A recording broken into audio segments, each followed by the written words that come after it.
Shabbat Shalom. So today's Torah portion and Haftorah portion are all about singing. And I think it's significant that Cantor Aronoff couldn't resist, and Rabbi Bernhard couldn't resist, and I also can't resist. Is the mic working? Can you hear me? You can. Okay, Cantor Aronoff couldn't resist, Rabbi Bernhard couldn't resist, and I also can't resist talking about the double singing, the song at the sea and the song of Deborah, which, as I said earlier on in the service, is particularly close to my heart. I can't resist talking about them either. But I want to broaden out the perspective on them, and I hope not only that perhaps it will be illuminating, but also that it will give us a thought, something that is relevant to our own lives to take home. And the place that I want to begin is this. What is shared with our Torah and our Haftorah portion, and with no other Torah and Haftorah portion in the whole of the Torah, is that first of all, the story is told in prose. Both what happened at the Red Sea and what happened in the battle that was led by Deborah and Barak against Sisera and the Canaanites, both of those are told in prose beforehand. And actually, it's pretty fine prose. It's evocative and it's compelling. But then the prose is followed by exactly the same events. However, they're told in poetry or in song. The Hebrew word for this is shir, and shir is unusual in that it means both a poem and a song. So Moses and Miriam at the sea and Deborah after the battle seem to be motivated by the same drive. They're immediately prompted to, as Cantor Aronoff put it, explode in song, retell what happened. And they do so in this beautiful form that is Hebrew poetry, where you have three big units in the first part of the line, stress, stress, stress, that are paralleled by three in the second half of the line, stress, stress, stress, that balances or expands upon what is in the first part of the line. And we can imagine them both overtaken by ecstasy with their faces uplifted, and at least in Moses' case, evoking a response from their audience. But here's my question. My question is, why wasn't the prose enough? Because prose, at least in the Torah, is not prosaic. It's a perfectly good medium for communicating even a very enlightened message. It can be well expressed, it can be artistic, it can be compelling and rhythmic and linguistically inventive and evocative and memorable, which are all things that we might associate with poetry, but prose can do those things very well as well. And yet,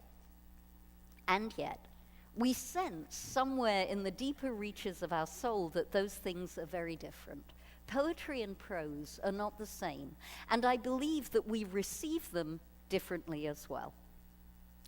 So if we think for a moment about what is the difference between poetry and prose, what makes the first version of those stories different from the second version of those stories?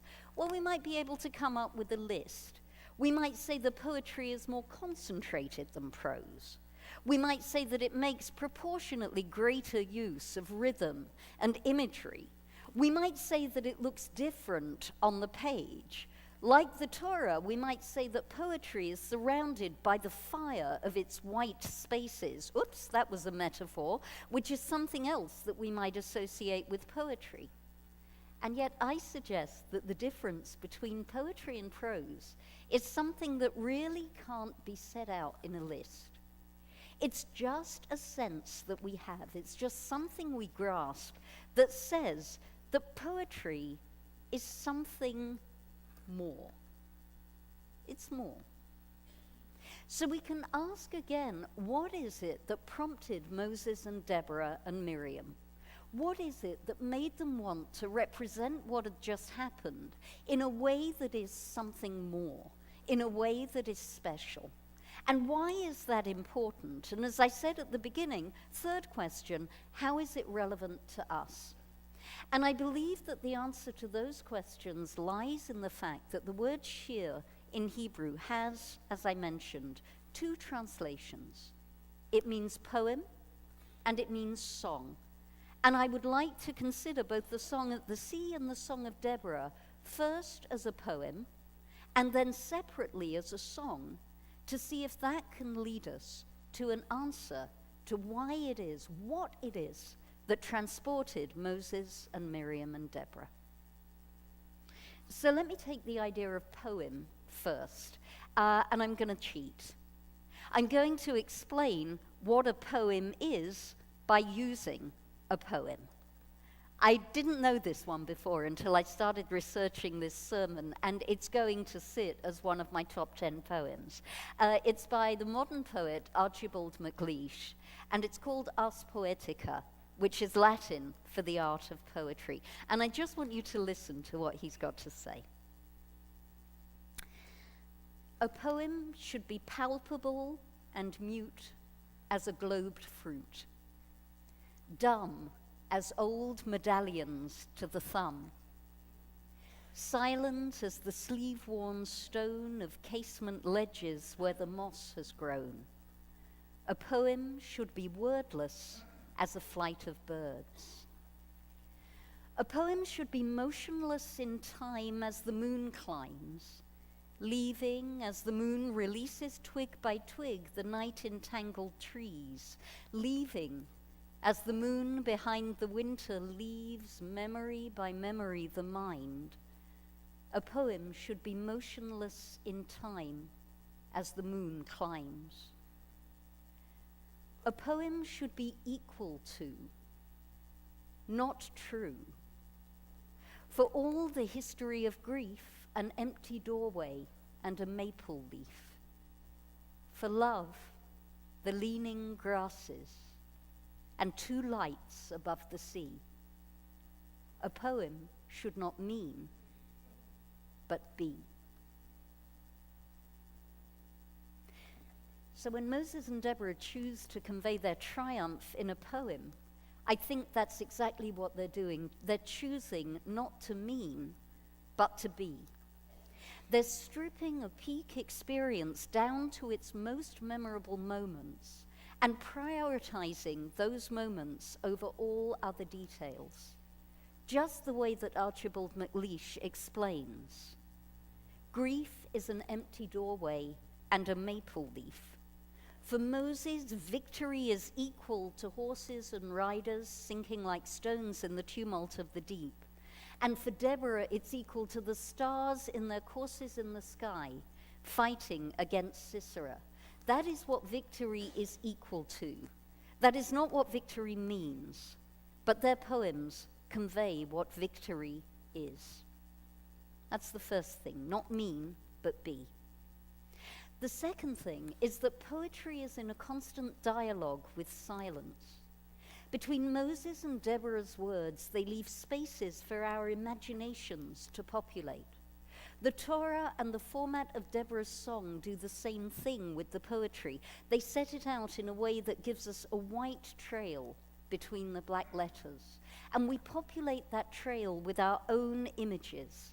Just like at the end of Deborah's song, Sisera's mother peers through a lattice, solid things surrounding empty things. It's fretwork corralling her vision, exactly like the poem does ours. Years later, we might remember only fragments of a peak experience. And like the poem, those fragments remain motionless in time, drawing us over and over again to the reality that it describes. Because to render an experience in poetry is to render it unforgettable. Moses and Deborah engrave the crossing of the Red Sea and the victory over Sisera into our collective memory so that we can revisit it at will, so that it will inspire us as we move forward. And I suggest for that great task, only poetry would have done. So that's poetry. What about shir as a song? I have two things to add to what Cantor Aronoff and Rabbi Bernhard said. The first is that the connection between song and memory is even more potent than that of poetry and memory, and I've witnessed this firsthand. My sister Judith, some of you met her, she's a musician and a music therapist, works with Alzheimer's patients in a group called Singing for the Brain. And patients come to this group with their carers to sing. And there I met an elderly couple. The husband had advanced Alzheimer's and his wife was his carer. And by this stage, he was pretty much nonverbal. He couldn't communicate in any way. And Judith began to play Begin the Begin. And this man turned to his wife and sang it to her, every word, from start to finish. It was the most moving moment. And I learned afterwards that our brains hold song in a different place from speech. And so it makes sense that even if we can no longer speak, we can still sing. And I think Moses and Deborah knew that, and I think that is why they sang. And also, music creates community. We saw that, we've seen that all the way through the services this morning, that wherever we came into this room, we've come together and we've woven ourselves together through the common language that is music. And I read recently of a song leader who worked with a peace camp that was run by an organization called the Parents Circle. This is a group of 620 families, Palestinian and Israeli, who have paid the ultimate price for the conflict. They've lost a child to the conflict, and they've come together in their grief to talk about peace. And the song leader describes how in this camp, it was song that worked as the common language, and it was song that created a single community of music and rhythm that was able to consolidate the members of that camp into a single breathing organism. And a parenthesis here, if I may. The Parents Circle will be visiting Los Angeles in March, and I will take a certain amount of credit for having arranged this visit.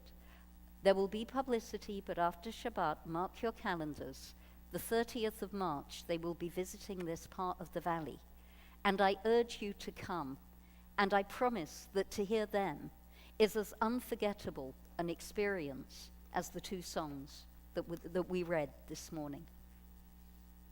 But to return now to them, I think we can better understand what motivated Moses and Deborah, as well as the wordless prompting of their own souls in reaction to what they had seen. We can imagine them setting their words to a tune or at least a chant to drive a peak experience into the deepest recesses of its listener's mind and binding those who share it together as a community, as indeed we now remain. And what about us? What is the lesson for us today? I'm reminded that right at the end of the Torah, Moses is commanded to write down not a scroll, not a writing, not something on stones, but a shirah. Hashirah hazot, says the Torah, this song or this poem. And the context there makes clear that the song or the poem means everything. It means reality. And perhaps one lesson for us is that we might need to look at the world as if it were a poem or a song. That there are poems everywhere, hiding in plain sight, if we just look for them in the right way. Or perhaps we can apply the difference between prose and poetry even more directly to our lives. Because when we look back on our lives, as we do most notably on Yom Kippur, we tend to do so as if it was a resume. We tend to look back on our lives in prose. But I wonder if we could look back on our lives instead as if they were a poem or a song, and to ask ourselves how, if my life is a poem or my life is a song, how does it read? And how might it be sung? Because I'm willing to bet that if we put ourselves in that place, there will be moments in our lives that are evergreen moments, formative moments, moments that struck us to the very roots of our soul. And if we look at our lives as a song or as a poem, we realize that they are full of moments which sustain us spiritually. And those moments are the key to what really matters. And perhaps we might think of ourselves moving forward with the aim of living a poem or a song, with the aim of creating more such moments. And that perhaps is the legacy of the Red Sea. And that perhaps is the legacy of the stars fighting in their courses, that they teach us to live our lives not as prose, but as poetry, not as words, but as music. And that is not a bad legacy for the two miracles that these songs commemorate. Shabbat Shalom. Shabbat Shalom.